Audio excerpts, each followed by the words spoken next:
Giving birth to a baby can bring up a lot of emotions. You might feel excited, happy, exhausted, or overwhelmed. You might also feel rage. Yes, rage. You can feel full of rage because there are a lot of people, hello baby, and tasks competing for your attention. You have to balance feedings, diaper changes, laundry, newborn doctor's appointments, and maybe get some sleep, right? Your body is healing from birth, hormones are rebalancing, so you may deal with mood swings.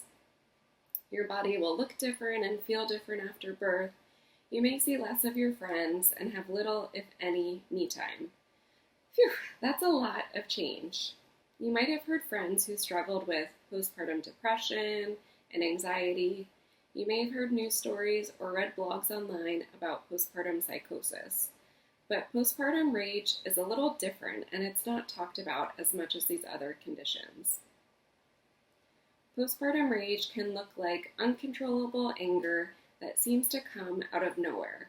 It can feel scary and overwhelming, and you may not feel like yourself. Postpartum rage is real, so let's talk about it.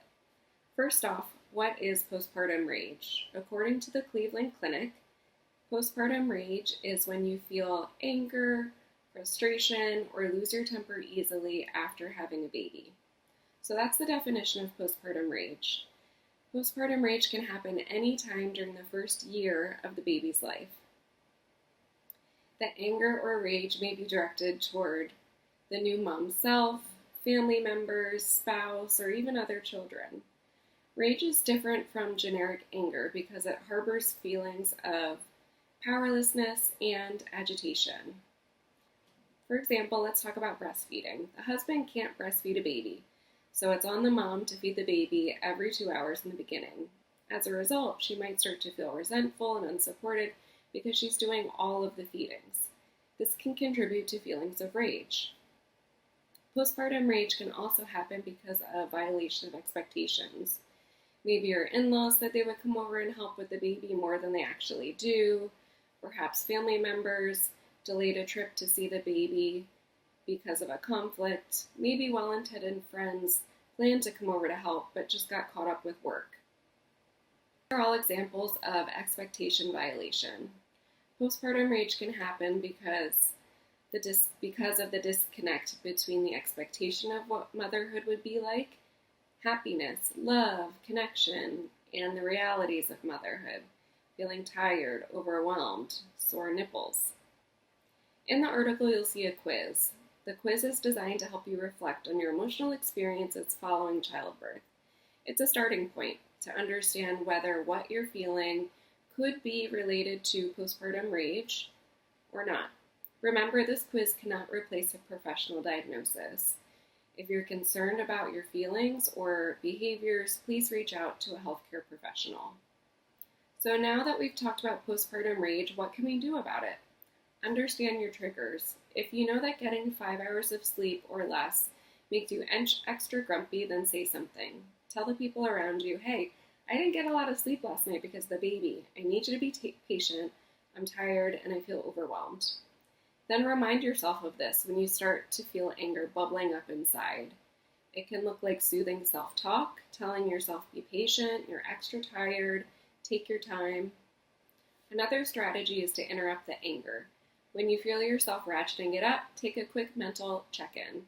Maybe it sounds something like, hey, I'm really starting to get mad, I'm clenching my jaw, my fists are balled, and I'm holding my breath. Use this check-in as an opportunity to stop, take a slow, deep breath.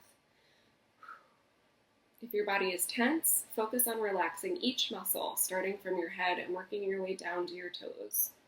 For example, tilt your neck forward and backward, open and close your eyes, open and close your jaw.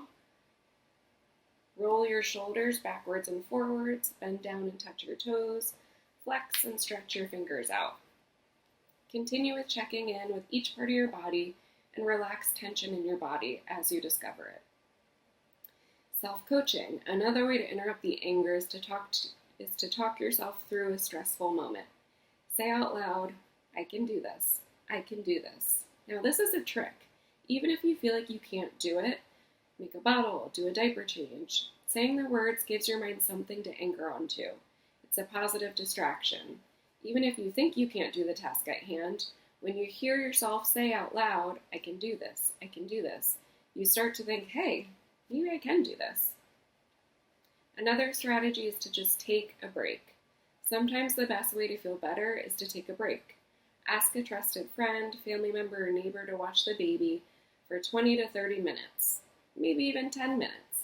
Take a walk around the block, take a shower, drink a cup of coffee, drink a cup of tea. Don't overthink it. Do anything that feels relaxing and rejuvenating in the moment. Lastly, let go of expectations. Whatever the expectation is for the moment, the event, the activity that isn't met can generate lots of anxiety and anger. Sometimes letting go of the expectation can help. So maybe you planned to make dinner while the baby napped, but she woke up early. Or you had a blowout right before you walked out the door to go to a doctor's appointment.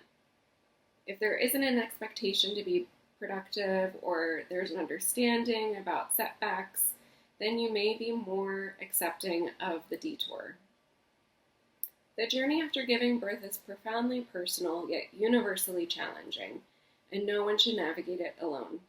Speaking with one of our clinicians about postpartum rage could be the first step toward understanding and managing these turbulent emotions.